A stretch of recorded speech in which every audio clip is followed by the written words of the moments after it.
हल्का chest pain भइरहेको थियो सर घटाउनको लागि चाहिँ के गरेर लिएर आज एउटा तरकारी पकाउने एउटा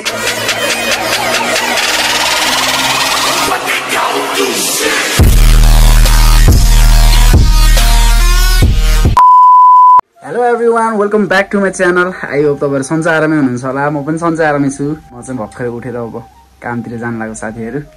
सो सुनको हालत यस्तो छ मजाले सुतिरहेछ सानो मान्छे चाहिँ hello baby I love you so साथीहरू म चाहिँ अहिले कामतिर निस्किनु लाग्यो अनि त्यही भएर चाहिँ तपाईँहरूलाई पनि वेलकम गर्छु आफ्टर लङ टाइम अनि हिजो चाहिँ भ्लग किन आएन भन्दा चाहिँ मैले मोबाइल घरमै छोडेको थिएँ आजको दिन के कसो हुन्छ हेर्दै जानु होला म काममा निस्किनु लाग्यो अब चिसो नि लाग्न सक्छ होइन त्यही भएर चाहिँ ज्याकेटहरू चाहिँ भक्क भक्क लगाएर निस्किरहेको छु म चाहिँ बाहिरतिर सबै अन्धकारै छ अनि अन्धकारै भयो भने हाम्रो बाल छैन त्यही हो साथीहरू अब लेट्स गो है त आजको दिन के कसो हुन्छ बाहिर चाहिँ सब अन्धकार छ है अहिले चाहिँ एउटा हो बाइक पनि स्टार्ट भइसक्यो एउटा चिसो लागेको रहेछ है सबै म चाहिँ जानु लाग्यो फाइनली बिहान भइसक्यो यतापट्टिको नजारा देख्न सक्नुहुन्छ अनुहारहरू केही देखेको छैन चिसोले गर्दा झलमल्लै उज्यालो भइसकेको छ अनि यतापट्टि पनि देख्न सक्नुहुन्छ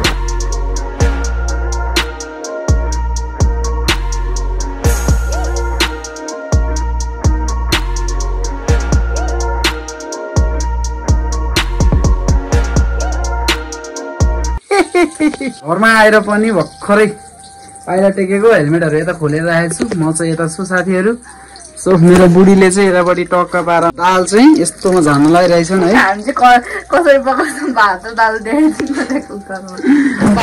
बोल्दै शुद्ध हो क्या भातै हालेको साथीहरू म रुममा आइसक्यो अब फेरि खानासाना खाएर मेरो अलिकति राइड बाँकी छ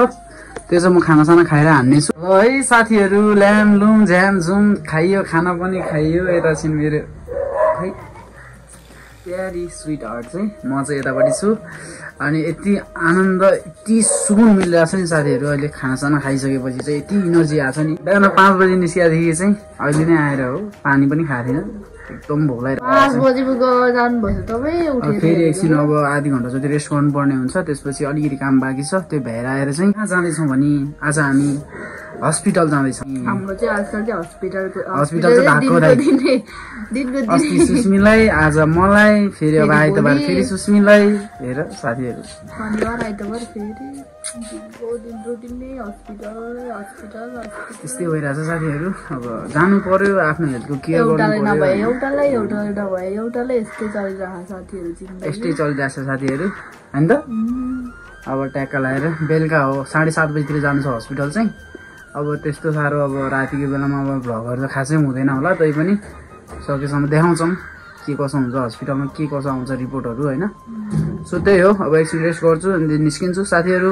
त्यति बेलाको लागि म त्यही माथि बिराम भएर काममा गएको 3-4 महिना भइसक्यो त्यही झन् त्यही माथि मेरो बिरामी अब त टेन्सन भइसक्यो टेन्सन नगरौ न यार म छु त म भइसक्यो टेन्सन त तिमीलाई म गर्छु जसरी भयो नि गर्छु म बुझ्यौ नि होइन म गर्छु बेबी जसरी पनि गर्छु म काम ल साथीहरू है त अब एकछिन भेटौँला अब एकछिन काममा निस्किन्छु अनि त्यसपछि त्यतिखेर भेटौँला त्यति जेलको लागि चाहिँ स्टे ट्युन रहनु होला है त साथीहरू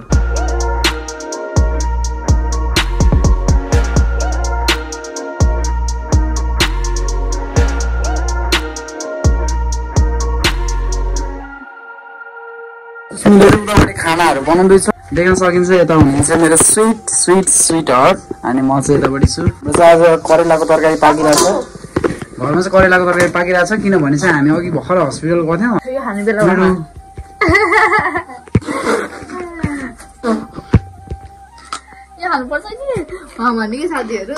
मेरो रिपोर्ट चाहिँ एकदम बबा लागेको छ हल्का बिपी हाई भएछ प्रेसर हाई भएर अनि करेला खानु पर्ने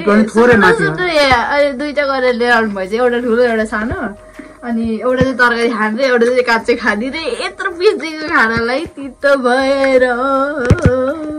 तर साथीहरू म यो तितोहरू कहिले पनि खाँदिनँ नि त्यही भएर नि मलाई अस्ति तितो भयो बुढी छ बस्न आउन आजबाट करेलै भात करेलै तरकारी करेलै अचार करेलै सबै 2 हप्तापछि चाहिँ मलाई फलोअपको लागि बोलाउनु भएको छ डाक्टर साहबले अहिले चाहिँ यताउता गरेर अब औषधिहरू अलिअलि दिनुभएको छ औषधिहरू खानुपर्ने हुन्छ अनि साथीहरू यो मेरो के को औषधिहरू त थाहा छैन तर पनि यो औषधि चाहिँ दिनमा बेलुका अनि बिहान खानुपर्छ दुखाइ कम गर्ने औषधि हो हल्का चेस्ट पेन भइरहेको थियो नि त 2-3 दिन भयो चिल्लेपिर एकदम कम खानु भन्नुभयो तर नि त्यस्तो राम्रो मनले खाए जस्तो चाहिँ भएन तर कपाल चाहिँ यसलाई यस्तो गर उस्तो गर भनेर सिकाउँदैछ अब आजको दिन बाबालाई भयो भनौँ होइन हस्पिटल चाहिँ गइयो हस्पिटलमा चाहिँ के आयो भने रिपोर्ट भन्दाखेरि चाहिँ अब 2 हप्तापछि चाहिँ फलोअपको लागि जानुपर्ने भयो फेरि हल्का चाहिँ मेरो प्रेसर बढ्यो मलाई किनभने मेरो बुढीले मलाई धेरै माया गर्छ त्यही भएर मेरो प्रेसर बढ्यो साथीहरू प्रेसर घटाउनको लागि चाहिँ के गर्नुपर्छ त्यो तपाईँहरूले मलाई भन्नु होला यो साथीहरू अब धेरै कुरा नगरिकन मलाई खाँदैन है काँचो गरेर साथीहरू काँचो गरेर लिएर अरे वा भने 2टा गरेर लिएर आएर एउटा तपाईँ पकाउने एउटा म काँचो खान्छु भन्छ अनि अनि त्यही साथीहरू अब भिडियोलाई म यतैतिर चाहिँ व्यवस्थित पनि गर्न चाहन्छु किनभने भिडियो अति नै लामो नि भइसक्यो भोलिको दिन के कसो हुन्छ नेक्स्ट भ्लगमा हेर्नु होला साथीहरू सो यति भन्दै टाटा बाई बाई